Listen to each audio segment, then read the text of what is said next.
ನೀನೇನು ಅಂತ ನಿನ್ನವರಿಗೆ ಅರ್ಥ ಮಾಡಿಸುವ ಅವಶ್ಯಕತೆ ಇಲ್ಲ. ಅವರು ನಿಜವಾಗಿಯೂ ನಿನ್ನವರೇ ಆಗಿದ್ದರೆ ನೀನೇನು ಅನ್ನೋದು ಅವರಿಗೆ ಗೊತ್ತಿರುತ್ತೆ.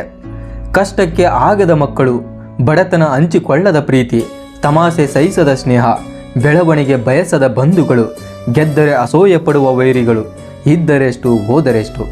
ನೆನಪಿಡಿ, ನೀವೇನೆಂದು ನೀವು ನಂಬಿದವರಿಗೆ ಅರ್ಥ ಮಾಡಿಸುವಷ್ಟರಲ್ಲಿ ಅವರೇನೆಂದು ಅರ್ಥ ಮಾಡಿಸಿ ಹೊರಟು ಹೋಗಿರುತ್ತಾರೆ. ದುಡ್ಡಿದ್ದರೆ ಜಗತ್ತಿನಲ್ಲಿ ಎಲ್ಲಿ ಬೇಕಾದರೂ ಜಾಗ ಖರೀದಿ ಮಾಡಬಹುದು. ಆದರೆ ಸ್ಮಶಾನದಲ್ಲಿ ಜೀವ ಕೊಟ್ಟೆ ಜಾಗ ಖರೀದಿ ಮಾಡಬೇಕು. ಇದು ಆ ಸೃಷ್ಟಿಕರ್ತನ ನಿಯಮ. ಒಂದು ಹೆಣ್ಣಿಗೆ ನೀಡುವ ಉಡುಗೊರೆಗಳಲ್ಲಿ ಅತಿ ಶ್ರೇಷ್ಠವಾದುದು ಎಂದರೆ ಅದು ಅವರಿಗೆ ನೀಡುವ ಗೌರವ.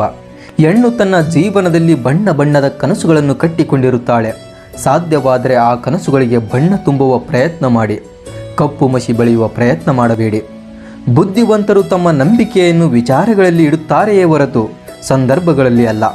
ಹೆಣ್ಣು ಮಗು ಹುಟ್ಟಿಲ್ಲ ನಮ್ಮ ಪುಣ್ಯ ಅಂತ ಬೀಗುವವರಿಗೆ ನನ್ನದೊಂದು ಕಿವಿ ಮಾತು.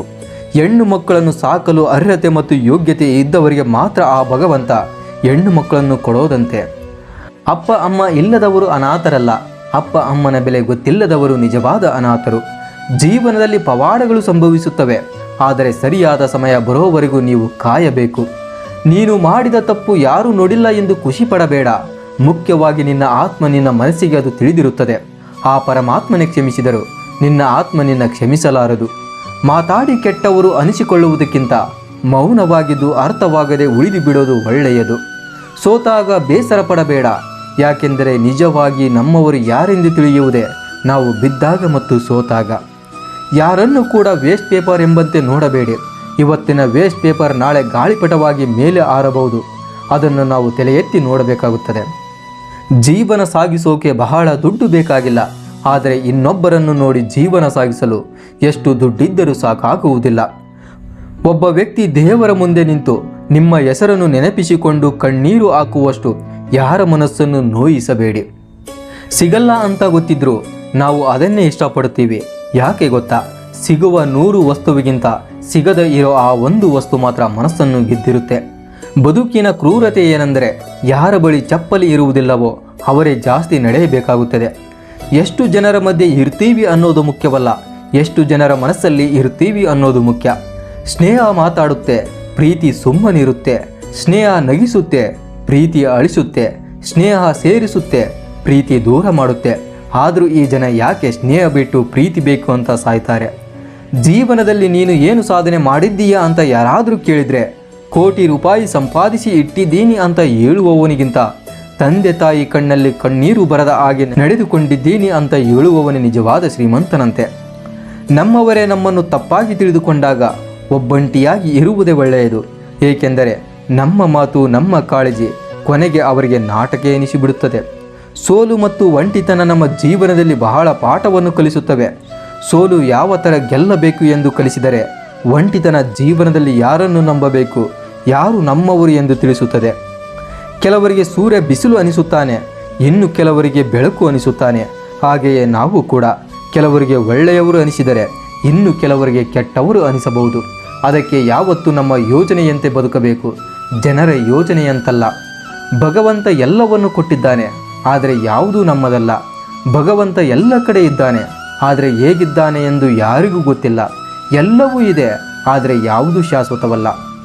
ಪದೇ ಪದೇ ಕಷ್ಟಗಳು ಬರ್ತಿವೆ ಅಂದರೆ ಹಣೆ ಬರಹ ಸರಿಯಿಲ್ಲ ಅಂತಲ್ಲ, ಮುಂದೆ ತುಂಬ ಒಳ್ಳೆ ದಿನಗಳು ನಮಗಾಗಿ ಕಾದಿವೆ ಅಂತ ಅರ್ಥ. ನೆನಪಿರಲಿ, ಒಳ್ಳೆಯತನಕ್ಕೆ ಬೆಲೆ ಇಲ್ಲ ಅನ್ನೋದು ಎಷ್ಟು ಸತ್ಯನೋ ಹಾಗೆ ಆ ಒಳ್ಳೆತನ ನಮ್ಮನ್ನು ಕೈ ಬಿಡಲ್ಲ ಅನ್ನೋದು ಕೂಡ ಅಷ್ಟೇ ಸತ್ಯ. ಕೋಪ ಅರ್ಥವಾದಷ್ಟು ಕಾಳಜಿ ಅರ್ಥವಾದರೆ ಯಾವ ಸಂಬಂಧದಲ್ಲೂ ಬಿರುಕು ಮೂಡುವುದಿಲ್ಲ. ನೊಂದುಕೊಳ್ಳಬೇಡ, ದೇವರಿದ್ದಾನೆ. ಆದಷ್ಟು ಬೇಗ ನಿನ್ನ ಈ ಕೆಟ್ಟ ಸಮಯ ಬದಲಾಗುತ್ತದೆ. ತಾಳ್ಮೆಯಿಂದ ಇರು, ಕಣ್ಣೀರು ಹಾಕಬೇಡ. ನಿನ್ನ ಕಣ್ಣೀರಿನ ಪ್ರತಿ ಹನಿಗೆ ಬೆಲೆ ಭಗವಂತ ಕೊಡುತ್ತಾನೆ, ಕೊಟ್ಟೆ ಕೊಡುತ್ತಾನೆ. ಆರುವ ಅಕ್ಕಿ ಈಜಬಹುದು, ಆದರೆ ಈಜುವ ಮೀನು ಯಾವತ್ತೂ ಆರುವುದಿಲ್ಲ. ಅದೇ ರೀತಿ ಮಾಡಿದ ಸ್ನೇಹ ದೂರ ಆಗಬಹುದು, ಆದರೆ ಸ್ನೇಹದ ನೆನಪು ಮಾತ್ರ ದೂರ ಆಗುವುದಿಲ್ಲ. 2 ದಿನ ಬದುಕಿ 3ನೇ ದಿನ ಸಾಯುವ ಜೀವನದಲ್ಲಿ ಆ ಜಾತಿ ಈ ಜಾತಿ ಅನ್ನೋ ಬದಲು ಎಲ್ಲರೂ ನಮ್ಮವರೇ ಎಂದು ಪ್ರೀತಿಯಿಂದ ನೋಡಿ, ಅದರಲ್ಲಿ ಸಿಗೋ ಸಂತೋಷನೇ ಬೇರೆ. ನನಗೊಂದು ಅರ್ಥ ಆಯಿತು, ಇವತ್ತು ಹಣ ಎಷ್ಟಿದ್ದರೇನು, ಋಣ ಇದ್ದಷ್ಟೇ ಜೀವನ, ಋಣ ಇದ್ದಷ್ಟೇ ಜೀವನ ಅಲ್ವಾ?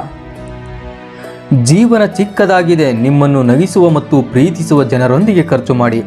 ಶ್ರೇಷ್ಠತೆ ಎಂದಿಗೂ ಹಣದಿಂದ ಬರುವುದಲ್ಲ. ಶ್ರೇಷ್ಠತೆಯು ಒಳ್ಳೆಯ ಆಲೋಚನೆಗಳಿಂದ ಮಾತ್ರ ಬರುತ್ತದೆ. ಬೆಂದಾಗಲೇ ಅಡುಗೆಗೆ ರುಚಿ ಬರೋದು, ನೊಂದಾಗಲೇ ಜೀವನದಲ್ಲಿ ಬುದ್ಧಿ ಬರೋದು. ಸಾಸಿವೆಯಷ್ಟು ಪ್ರೀತಿ ಕೊಟ್ಟರೆ ಬೆಟ್ಟದಷ್ಟು ಪ್ರೀತಿ ಕೊಡುತ್ತವೆ ಮೂಕ ಪ್ರಾಣಿಗಳು. ಆದರೆ ಬೆಟ್ಟದಷ್ಟು ಪ್ರೀತಿ ತೋರಿಸಿದ್ರು ಸಮುದ್ರದಷ್ಟು ನೋವು ಕೊಡುವವರು ಈ ಮನುಷ್ಯರು. ಪ್ರಯತ್ನ ಎಂಬುದು ಬೀಜದ ಹಾಗೆ ಬಿತ್ತುತ್ತಲೇ ಇರಿ. ಚಿಗುರು ಇದ್ದರೆ ಮರವಾಗಲಿ, ಇಲ್ಲವೆಂದರೆ ಮಣ್ಣಿಗೆ ಗೊಬ್ಬರವಾಗಲಿ. ಒಂದು ವಸ್ತು ಒಡೆದು ಹೋದರೆ ಅಲ್ಲಿ ಶಬ್ದ ಮಾತ್ರ ಬರುತ್ತದೆ. ಮನಸ್ಸು ಒಡೆದು ಹೋದರೆ ಅಲ್ಲಿ ನಿಶಬ್ದ ಮಾತ್ರ ಉಳಿಯುತ್ತದೆ. ನಿಮ್ಮ ಸಂತೋಷಕ್ಕಾಗಿ ಜೀವಿಸಿ, ಇತರರ ಸಂತೋಷಕ್ಕಾಗಿ ಅಲ್ಲ. ನೀವು ಎತ್ತರಕ್ಕೆ ಏರಿದಾಗ ಜನ ನಿಮ್ಮತ್ತ ಕಲ್ಲು ತೂರುತ್ತಾರೆ. ಹಾಗೆಂದು ನೀವು ಕೆಳಕ್ಕೆ ನೋಡುತ್ತಾ ನಿಲ್ಲಬೇಡಿ. ಬದಲಿಗೆ ಇನ್ನೂ ಎತ್ತರಕ್ಕೇರಿ, ಆಗ ಕಲ್ಲುಗಳು ನಿಮಗೆ ತಾಗುವುದೇ ಇಲ್ಲ. ಜೀವಿಸಲು ಕೆಲಸ ಮಾಡಿ. ಕೆಲಸ ಮಾಡುವುದೇ ಜೀವನವನ್ನಾಗಿಸಿಕೊಳ್ಳಬೇಡಿ. ಊಟದ ಮೇಲೆ ಅಹಂಕಾರ ತೋರಿಸಬೇಡ. ಯಾಕೆಂದರೆ ಅಹಂಕಾರ ತೋರಿಸಕ್ಕೆ ಶಕ್ತಿ ಕೊಟ್ಟಿರೋದು ಕೂಡ ಊಟನೇ. ಆದ್ದರಿಂದ ಊಟದ ವಿಷಯದಲ್ಲಿ ಅಹಂಕಾರ ಬೇಡ. ಪ್ರೀತಿಸುವುದೆಲ್ಲ ಸಿಗುವಂತಿದ್ದರೆ ಕಣ್ಣೀರಿಗೆ ಬೆಲೆಯಾದರೂ ಎಲ್ಲಿರುತ್ತಿತ್ತು. ಮರಳಿನ ಮೇಲೆ ಮರಳು ಅಂತ ಬರೆಯಬಹುದು, ಆದರೆ ನೀರಿನ ಮೇಲೆ ನೀರು ಅಂತ ಬರೆಯೋಕ್ಕಾಗುತ್ತಾ? ಹಾಗೆ ಜೀವನದ ಆಶೆಗಳು ಹಾಗೇನೆ. ಕೆಲವು ಸಾಧ್ಯ, ಇನ್ನು ಕೆಲವು ಅಸಾಧ್ಯ. ಅರ್ಥವಿಲ್ಲದ ಲೋಕ ಇದು. ಅರ್ಥವಾಗದೆ ಉಳಿದು ಬಿಡಬೇಕು. ನಾವು ಏನೆಂದು ಇಲ್ಲಿ ಯಾರಿಗೂ ಅರ್ಥೈಸುವ ಅಗತ್ಯವಿಲ್ಲ. ಬರುವಾಗ ಒಂದು ಮಡಿಲು, ಅದು ಆ ಭಗವಂತನ ಮಹಿಮೆ. ಹೋಗುವಾಗ 4 ಹೆಗಲು, ಅದು ನಮ್ಮ ಜೀವನದ ದುಡಿಮೆ. ಕಣ್ಣೀರು ಭಾರವಾಗಿರುವುದಿಲ್ಲ, ಆದರೂ ಅದು ಹೊರಗೆ ಬಂದಾಗ ಮನಸ್ಸು ಹಗುರಗೊಳ್ಳುತ್ತದೆ. ನೆನಪಿರಲಿ, ಆಸ್ಪತ್ರೆಯ ಗೋಡೆಗಳು ಕೇಳಿಸಿಕೊಂಡಷ್ಟು ಪ್ರಾರ್ಥನೆ ದೇವಸ್ಥಾನದ ಗೋಡೆಗಳು ಕೇಳಿಸಿಕೊಂಡಿರುವುದಿಲ್ಲ. ಸೋತಾಗ ನಿಮ್ಮ ಕಣ್ಣೀರು ಒರೆಸಲು ಇಲ್ಲದ ಕೈಗಳು, ನೀವು ಗೆದ್ದಾಗ ಬೆನ್ನು ತಟ್ಟಲು ಬೇಗ ಮುಂದೆ ಬರುತ್ತವೆ. ಅರ್ಥ ಮಾಡಿಕೊಳ್ಳುವ ಮನಸ್ಸು, ಕೈ ಜೋಡಿಸುವ ಸ್ನೇಹ ನಮ್ಮ ಜೀವನದ ನಿಜವಾದ ಆಸ್ತಿಗಳು. ಬರೆದಿಟ್ಟಂತೆ ಜೀವನ ನಡೆಸಲು ಸಾಧ್ಯವಿಲ್ಲ, ಯಾರಿಂದಲೂ ಸಾಧ್ಯವಿಲ್ಲ. ಆದರೆ ಬರೆದಿರುವಂತೆ ಬದುಕಲು ಸಾಧ್ಯವಿದೆ. ಅದಕ್ಕಾಗಿ ಏನೇ ಆಗಲಿ ಸಾಧಿಸು, ಸಂಪಾದಿಸು. ಹಣ ಆಸ್ತಿಯೊಂದಿಗೆ ಕೊಂಚ ಸ್ನೇಹ, ಪ್ರೀತಿ, ವಿಶ್ವಾಸ, ನಂಬಿಕೆ, ಗೌರವವನ್ನು ಸಂಪಾದಿಸು.